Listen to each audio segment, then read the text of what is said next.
En el nombre del Padre, y del Hijo, y del Espíritu Santo. Amén.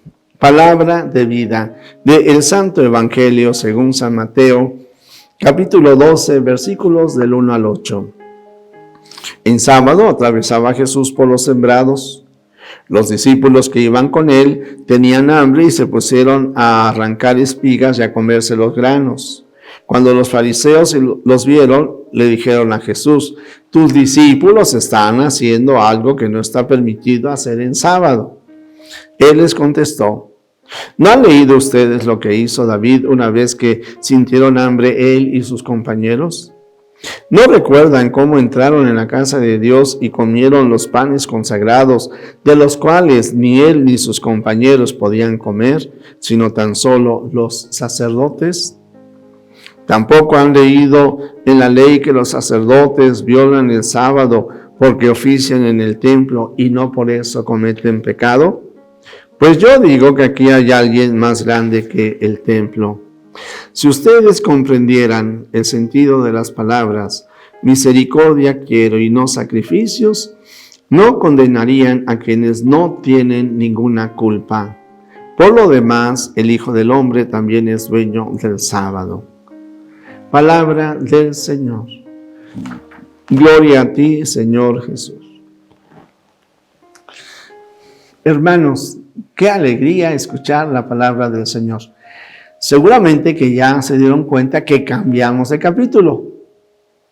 Les recuerdo que los evangelistas, en el caso de Mateo, pues vivió muchas cosas con el Señor Jesús, pero seguramente que también le preguntó a otros cuáles eran sus experiencias y él las fue acomodando de tal manera que cada evangelista lo que pretende es generar una especie de una catequesis que nos ayude a conocer y a comprender mejor al Señor Jesús. Bien, en el capítulo 11 hemos visto esta alegría, este gozo que el Señor Jesús tiene y que comparte con nosotros. El capítulo 10, decíamos, son como esos consejos misioneros, ¿verdad?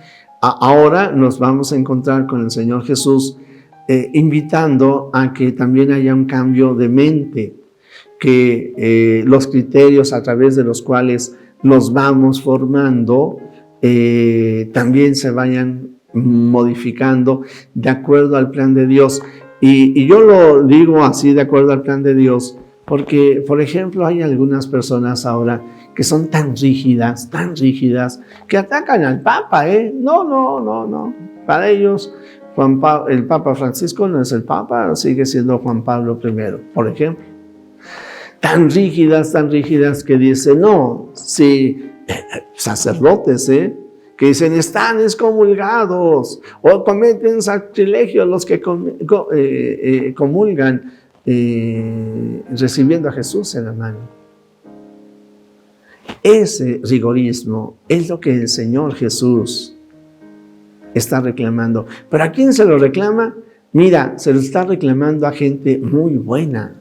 Los fariseos eran muy buenos. El problema es de sus leyes, no de la ley del amor, sino de sus leyes. Habían hecho una especie de una cárcel en donde no cabía nadie más que ellos.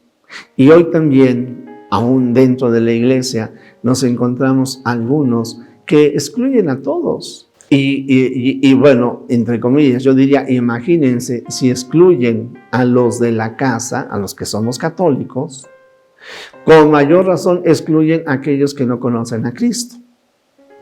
Los ven como si fueran sus enemigos, como los malos, los que se van a condenar.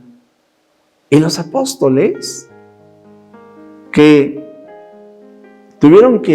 eran poquitos, tuvieron que compartir el evangelio en medio de un mundo pagano, en lugar de ver a los demás, verlos como enemigos, y mira que lo eran, los perseguían, a muchos los mataron en la antigüedad y hoy también muchos cristianos mueren sacrificados, pero ellos nunca los vieron como un enemigo, sino siempre los vieron como una oportunidad de aquellas personas que podían ser redimidas por Cristo.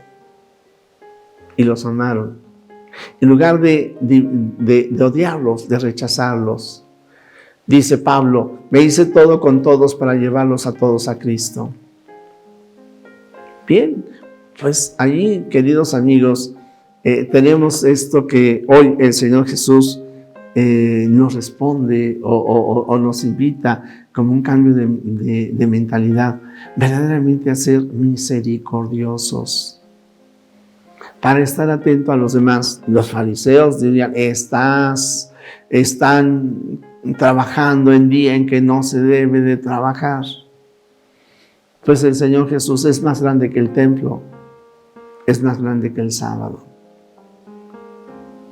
Y el Señor nos enseña entonces a ser misericordiosos, porque más que la rigidez, necesitamos la firmeza. Lo que podemos encontrar en algunos santos, por ejemplo, pienso en Santo Tomás, San Juan Bosco. Él decía, firme con uno mismo, pero accesible ante los demás. Tener paciencia a muchos hermanos que apenas están creciendo en la fe.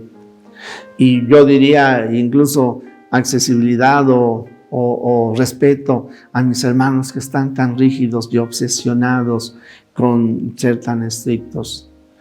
¿Por qué? Pues porque además de que son de casa, pues imagínate, si soy respetuoso de las autoridades que mienten, que hacen el mal, si soy respetuoso ante los violentos, ante los que venden la droga, y cuando digo respetuoso, no me refiero a que estoy de acuerdo con lo que ellos hacen o que les aplaudo. No, pido por su conversión.